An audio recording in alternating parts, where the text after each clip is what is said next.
یہ second part ہے. Number 2 ہم نے ابھی پڑھا ہے اللہ کے فضل و کرم سے کہ 3 چیزوں کا ہی علم حقیقی علم ہے. نمبر 1 قرآن مجید فرقان حمید کی آیات محکمات یعنی احکامات کا علم. نمبر 2 نبی کریم صلی اللہ علیہ وسلم کی قائم کردہ سنتوں کا علم. نمبر 3 لوگوں کے درمیان عدل و انصاف سے وراثت کی تقسیم کا علم. یہ حدیث ابن ماجہ کی اور اس کا نمبر ہے 5454. یہی حدیث ابو داؤد اور مسند احمد میں موجود ہے. اب اگلی سن لیجیے اور ذرا کان کھول کے سنیے. اللہ کے نبی صلی اللہ علیہ وسلم کے فرمان علی شان کے مطابق جیسے آپ نے فرمایا ویسی ہوگا. اس امت میں سے جو سب سے پہلا علم اٹھایا جائے گا اللہ اٹھا لے گا وہ کون سا ہوگا؟ ذرا غور کیجئے گا, غور سے سنیے گا. اللہ کے نبی صلی اللہ علیہ وسلم کے فرمان علی شان کے مطابق اس امت سے سب سے پہلے جو اللہ تعالیٰ علم اٹھائے گا وہ علم وراثت ہوگا.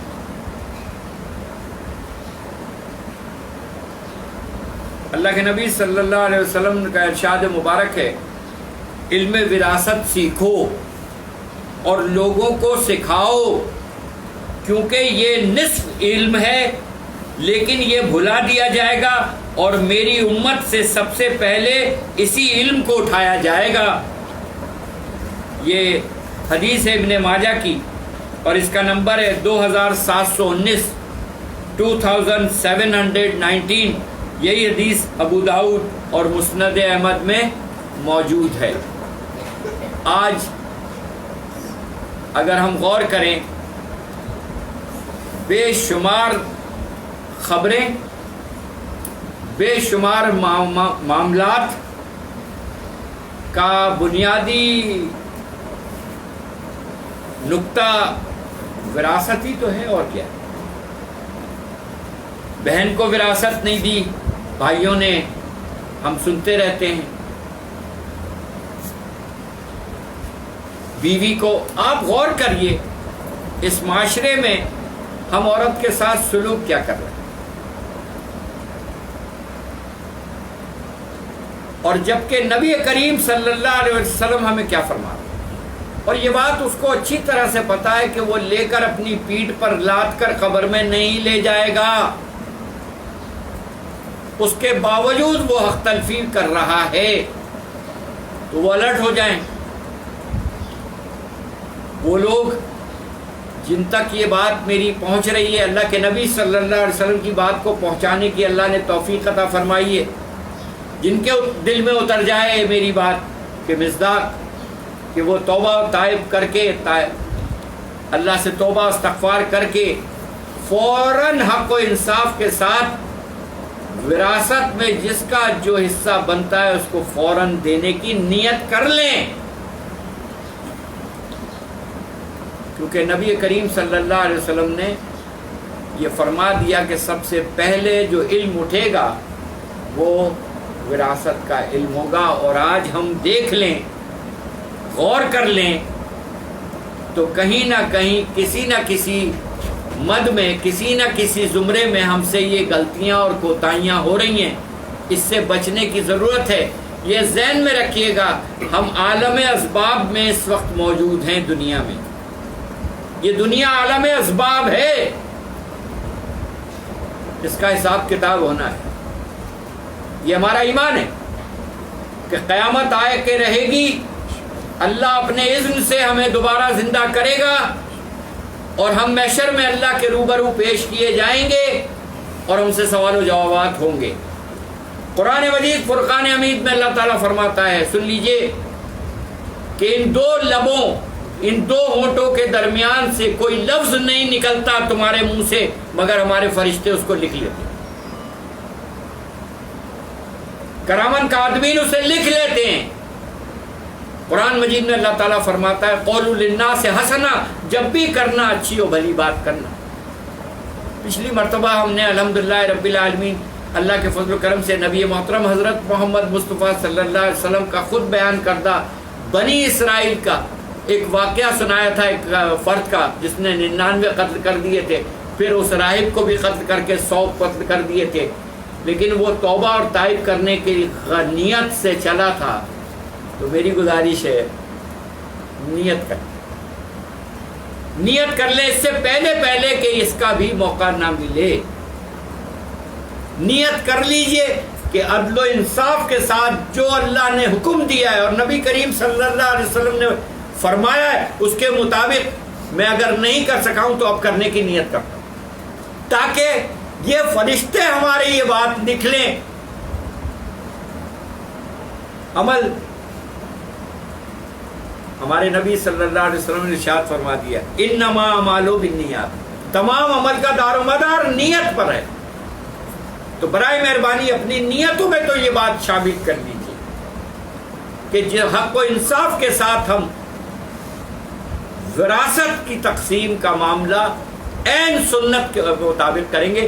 اور قرآن مجید فرقان حمید میں اللہ تعالیٰ نے سورہ نساء میں بھی اور تمام آپ کو قرآن مجید میں مل جائے گا، پورا وراثت کا قانون بتا دیا، تمام ترتیب بتا دیے، تمام تر چیزیں بتا دیے، اور آپ صلی اللہ علیہ وسلم نے اس کے متعلق ہمیں یہ ہدایت عطا فرما دیجیے۔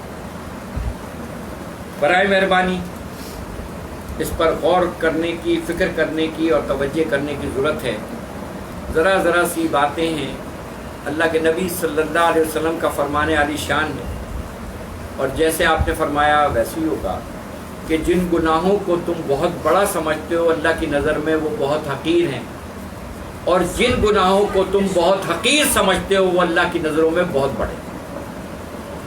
تو برائے مہربانی لوٹ آئیں، واپس آ جائیں، کم از کم نیتوں کے حوالے سے تو لوٹا۔ اللہ نیتوں کو جانتا ہے، میرے نبی نے فرما دیا انما اعمال بالنیات، تمام عمل کا دار و مدار نیت پر ہے۔ قرآن مجید میں اللہ تعالیٰ نے فرما دیا نہ ہم تک تمہارا گوشت پہنچتا ہے، نہ خون تمہاری نیت پہنچتا، ہر چیز کی نیت۔ ایک مرتبہ اللہ کے نبی صلی اللہ علیہ وسلم نے فرمایا، مفہوم و ترجمہ کچھ اس طرح سے، اور جیسے آپ نے وہ فرمایا ویسے ہی ہوگا، کہ ایک شخص آیا اور مسجد کے سامنے اس نے ایک کھوٹا گاڑا، اس کو اجر و ثواب ملے گا، وہ اس کا مستحق ہے۔ صحابہ سن رہے ہیں بات۔ پھر آپ صلی اللہ علیہ وسلم نے فرمایا ایک اور شخص آیا کسی اور وقت مغرب سے پہلے، اس نے وہ کھوٹا نکال کے پھینک دیا، اللہ تعالیٰ کے فضل و کرم سے وہ دونوں اجر و ثواب کے مستحق ہو گئے۔ صحابہ حیرت میں ہو گئے کہ دونوں کا عمل ایک دوسرے سے مختلف ہے، ایک تو کھوٹا گاڑ رہا ہے اور ایک کھوٹا نکال کے پھینک رہا ہے، تو ان دونوں کا اجر سے کیسا تعلق ہو جائے گا؟ یہاں ہمیں سمجھا رہے ہیں ہمارے نبی آخر الزماں صلی اللہ علیہ وسلم کہ کسی شخص کا جو عمل دیکھو اس سے تم کوئی تجزیہ نہ کرنے لگنا، کچھ تم طے نہ کرنے شروع کر دینا۔ آپ صلی اللہ علیہ وسلم نے ارشاد فرمایا جو پہلے شخص نے کھوٹا گاڑا اس کی نیت یہ تھی کہ لوگ نماز پڑھنے آتے ہیں، کوئی جانور پہ آتا ہے، کوئی گھوڑے پر، کوئی خچر پر، کوئی اونٹ پر، تو وہ اپنی سواری سے اتر کے جب نماز پڑھنے جائے گا تو اپنے جانور کو اس کھوٹے میں باندھ دے تاکہ اس کا جانور ادھر ادھر نہ بھاگے، اس کو اس کا ثواب ملے گا۔ دوسرا جو شخص تھا وہ مغرب سے پہلے اس نے کھوٹا نکال کے اس لیے پھینک دیا کہ اب اندھیرا ہو جائے گا، کسی کو اگر نظر نہیں آیا، ٹھوکر لگی، چوٹ لگے گی، گر جائے گا، اس نے اس حوالے سے اس کو نکال کے پھینک دیا، دونوں کو اجر ملے۔ انما اعمال بالنیات، کتنا عمل دونوں کا مختلف ہے، لیکن عقائد و جہاں حضرت محمد مصطفیٰ صلی اللہ علیہ وسلم ہمیں اور اپنی اس امت کو سکھانے کی سب سے زیادہ توجہ کرنے کی ضرورت ہے، وہ ہے نیت، وہ ہے نیت۔ کہیں جانے کی ضرورت نہیں ہے، کہیں کسی انسٹیٹیوٹ میں، کسی ٹیکنیکل کالج میں، کسی NID یونیورسٹی، کسی بھی یونیورسٹی میں داخلہ لینے کی ضرورت نہیں ہے۔ محمد عربی صلی اللہ علیہ وسلم نے وہ یونیورسٹی بتا دی، وہ ایڈمیشن بتا دیا جس کے لیے نہ پیسے کی ضرورت ہے، نہ کہیں جانے آنے کی، نہ وین لگانے کی، نہ ٹیوشن کی۔ اس کو اپنے گریبان میں جھانک کر خود ہی ٹھیک کرنے کی ضرورت پر میرے نبی صلی اللہ علیہ وسلم نے توجہ دلائی ہے، ہمارے اور آپ کے لیے ہی لیے نہیں۔ یہ نبی آخر الزماں حضرت محمد مصطفیٰ صلی اللہ علیہ وسلم اس کائنات، اس زمان و مکان کے لیے معلم بنا کے بھیجے گئے، ہم نہیں جانتے۔ آپ اندازہ لگائیے، ہم نے احادیث مبارکہ پڑھی سنی، آپ صلی اللہ علیہ وسلم قصہ مختصر سمجھانے کے لیے بتا رہے، آپ صلی اللہ علیہ وسلم سے جانور باتیں کیا کرتے۔ ایک اونٹ نے شکایت کی کہ میرا مالک جو ہے مجھے کھانا کم دیتا ہے اور مجھ سے مزدوری زیادہ لیتا ہے۔ تصور ہے کوئی؟ تصور ہے کوئی؟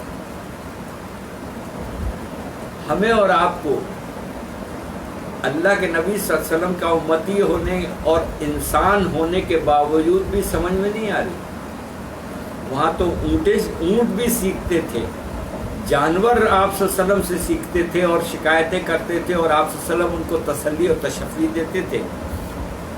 یہ کیسی امت ہے کہ جو اپنے نبی کی پوجا پاٹ تو خوب کرے۔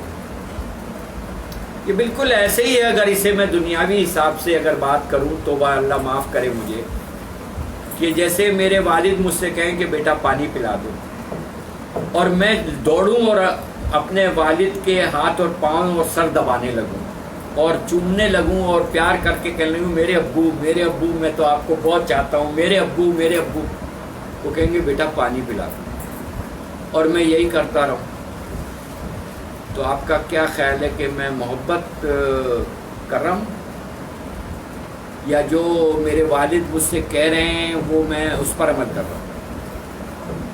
تو کہیں میں ڈرامہ اور ڈھکوسلا تو نہیں کر رہا۔ ہمارے نبی آخر الزماں صلی اللہ علیہ وسلم نے یہ ارشاد فرما دیا کہ مجھ سے محبت کا تقاضا میری سنتوں کو اپنے دانتوں سے پکڑ کر اپنی زندگی پہ نافذ کرنا، یہ مجھ سے محبت کا تقاضا۔ کثرت سے درود پڑھنا یہ محبت کا تقاضا ہے، لیکن کپڑا بیچ کر، پھل بیچ کر، دغا دے کر، منافع زیادہ کما کر، کپڑا کم تول کر درود پڑھنا میرے نبی نے نہیں بتایا بھائی۔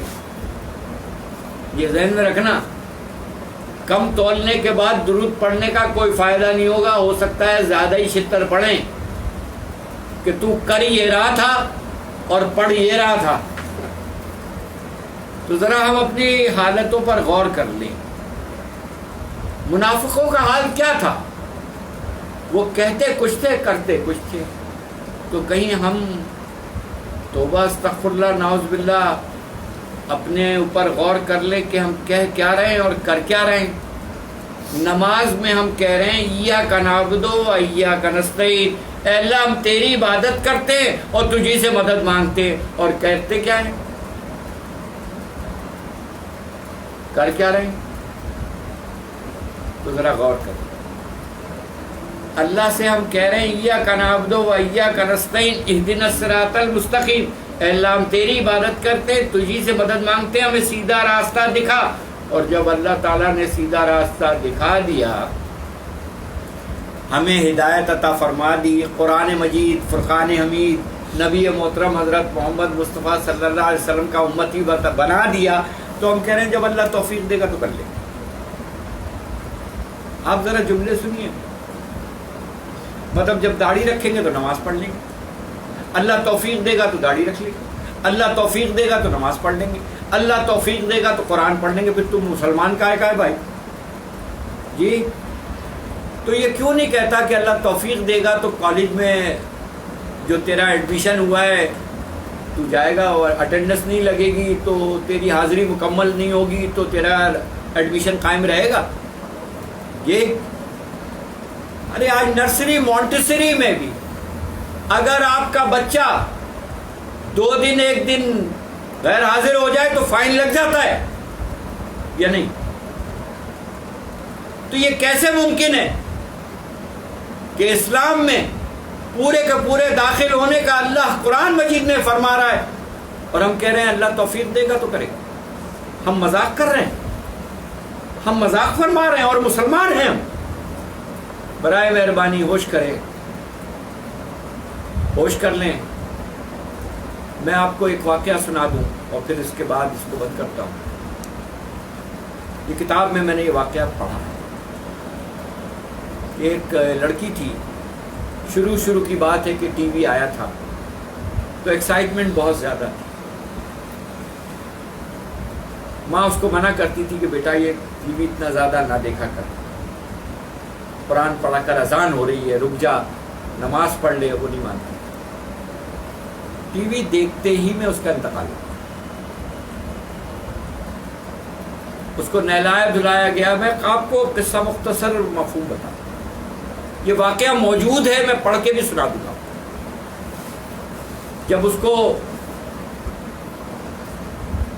نماز جنازہ اور اس کے بعد لے گئے قبر میں اتارا ہے تو قبر نے باہر گئی.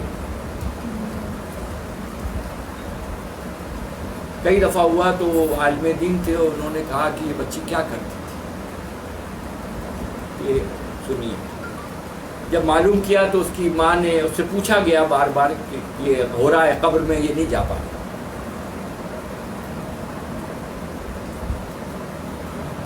ماں نے پھر روتے ہوئے بتایا کہ اذان ہو رہی ہوتی تھی، میں اس کو منع کرتی تھی ٹی وی دیکھنے کو. بالکل آج سمجھ لیں کہ موبائل ہے. اذان ہو رہی ہے موبائل میں لگے. یہ ٹی وی نہیں بند کرتی تھی، میں اسے منع کرتی تھی، اذان ہو جاتی تھی، نماز نہیں پڑھتی تھی، یہ کرتی تھی، ٹی وی میں لگی رہتی. یہ عالم دین نے کہا کہ وہ ٹی وی لایا جائے. وہ ٹی وی لایا گیا، اس کے گہوارے میں اس ٹی وی کو رکھا گیا. اس ٹی وی کے ساتھ جب قبر میں اتارا گیا تو وہ قبر سے باہر نہیں آئی، وہ ٹی وی کے ساتھ دفن. اب ہم اور آپ اپنی زندگیوں پر غور کر کر یہ دیکھ لیں کہ کتنے موبائل اور کتنے واٹس ایپ اور کتنے فیس بک اور کتنی یوٹیوب کے ساتھ ہم، اور کتنی کون سی ویب سائٹ ہے اللہ کو معلوم، ان کے ساتھ ہم دفن ہوں گے. اپنے آپ پر غور کر لیجئے کہ یہ ایک آنکھ کا دجال ہے. ذہن میں رکھیے. اکثر و بیشتر ہم سے یہ غلطی ہو رہی ہے ہمارے بھائیوں سے کہ وہ نماز پڑھنے کے لیے مسجد میں جاتے ہیں تو یہ جیب سے نکال کر سامنے رکھ کر نماز پڑھ رہے ہیں. کتنی ویڈیو اور کتنی تصویریں، کتنے بتوں کو سجدہ کر رہے ہیں، تصور ہے کوئی؟ اور نماز پڑھنے کے بعد پھر جیب میں رکھ لیتے ہیں. کیا ہو گیا ہے؟ کیا ہو گیا ہے؟ تو یہ موبائل ہم اور آپ جانتے ہیں.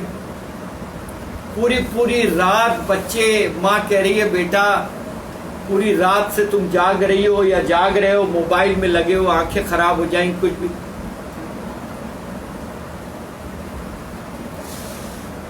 ابھی اس کی سمجھ نہیں، لیکن جب سمجھ میں آئے گا تو وہ اس کی آنکھیں بند ہو جائیں. اس کے بعد اس کی سمجھ دنیاوی ختم ہو چکی ہوگی، وہ شروع ہو جائے. برائے مہربانی اپنی زندگیوں کو تبدیل کیجئے ویسے جیسے محمد عربی صلی اللہ علیہ وسلم نے ارشاد فرمایا ہے. کہ جو ہماری زندگیوں میں بھوچال آئے ہوئے ہیں، پریشانی ہے، تکلیفیں ہیں، جسمانی تکلیفیں ہیں، یہ موبائل ہی بتا رہا ہے کہ اس کو زیادہ دیر تک کان میں لگانے پر کیا ہوتا ہے یہ پتہ ہے. موجود ہے، آپ دیکھ لیجئے. سائنس نے پوری ریسرچ کر کے بتا دیا ہے. میگرین اور دماغی اور کان کے آنکھوں کے تمام امراض کا تعلق. آپ اندازہ لگائیے کہ ماں پکارے، باپ پکارے، بیمار پکارے، کوئی پکارے، اب اس کی آواز اس کو، بچی کو یا بچے کو نہیں آتی. 10 افراد بیٹھے ہیں، اس کا موبائل بجے گا، کہے گا میرا. یعنی اس کا کان اب کس پہ سیٹ ہو گیا؟ اس پہ سیٹ. اب اسے قرآن کی آواز آئے گی، اس کو اذان کی آواز آئے گی، اس کو محمد عربی صلی اللہ علیہ وسلم کی باتیں سمجھ میں آئے گی؟ نہیں. اس کے کان میں تو دجال گھسا ہوا ہے، شیطان گھسا ہوا ہے. اس نے اپنے کان میں شیطان گھسایا ہوا ہے. اب کیا کر رہا ہے؟ اس نے ہینڈ فری لگایا ہوا ہے. آپ اندازہ لگائیے. وہ صحیح کہتے ہیں، بہت سارے لوگ کہتے ہیں نا کہ موسیقی روح کی غذا ہے، بالکل ٹھیک کہتے ہیں، لیکن بدروحوں کی ہے، پاک روحوں کی نہیں ہے۔ پاک روحوں کی غذا تو قرآن مجید، فرقان حمید، اللہ کا ذکر ہے اور نبی صلی اللہ علیہ وسلم کی بات ہے۔ تو برائے میں سب سے پہلی بات تو وہ بچے جو بڑے ہوئے ان کو ہم ہی نے موبائل پکڑائے، بچوں نے خود نہیں لیے۔ آج ان بچوں کو پکا کر کے، یعنی آپ اندازہ لگائیے، میں نے دیکھا ہے، اپنی بچیوں کو دیکھ رہا ہوں کہ وہ بوتل بنائی ہوئی ہے، 6-7 مہینے کا بچہ ہے، بوتل بنائی ہے، اس کے سائڈ میں موبائل رکھ دیا جس میں وہ کارٹون یا کچھ ہے، وہ موبائل دیکھ رہا ہے اور دودھ پی رہا ہے تاکہ اس کی جان چھوٹے۔ وہ اصل میں اس بچے کو اپنی ممتا سے دور کر، اب ماں کی محبت نہیں رہے گی، کس کی محبت آ گئی؟ تو ماں اپنے پیر پہ کلاڑی خود مار رہی ہے، نہیں مار رہی، اور پھر کہہ رہی ہے اب یہ بڑی ہو گئی ہے، سنتی نہیں ہے میری بات۔ وہ کیسے سنے گی؟ وہ تو موبائل کی سنتی ہے اور اسی کی بات کرتی ہے، چاہے وہ لڑکا ہو یا لڑکی۔ تو برائے مہربانی یہ غلطیاں ماں باپ خود کر رہے ہیں اور پھر برا بھلا دوسروں کو کہہ رہے ہیں۔ تو اپنی غلطیوں اور کوتاہیوں کو دیکھیے، ہمیں تو آج تک یاد ہے، اللہ معاف کرے نہیں کہنا چاہیے، آج بھی اگر ہماری ماں ہمارے اوپر چپل اٹھا دے تو سر جھکا دے۔ آج اگر میری ماں اپنی چپل اٹھا لے صرف، تو ہم اپنا سر اس کے آگے کریں۔ کیوں؟ کیونکہ وہ میری ماں ہے، اس کی ماں یا میری ماں موبائل نہیں۔ تو جس سے جس کو جو محبت ہوگی اسی سے اٹیچمنٹ زیادہ ہو جائے گی۔ تو اللہ سے دعا کریں، توبہ کریں، ڈریں، ابھی سے اپنے آپ کو، اپنی اولاد کو اس سانچے اور اس فرمے میں ڈھالیں جو نبی کریم صلی اللہ علیہ وسلم نے بتایا ہے، اور وہ سنتوں کا فرما اور سانچا ہے، اس کے علاوہ فلاح ہے ہی نہیں۔ اللہ ہمیں اور آپ کو عمل کی توفیق عطا فرمائے، آمین۔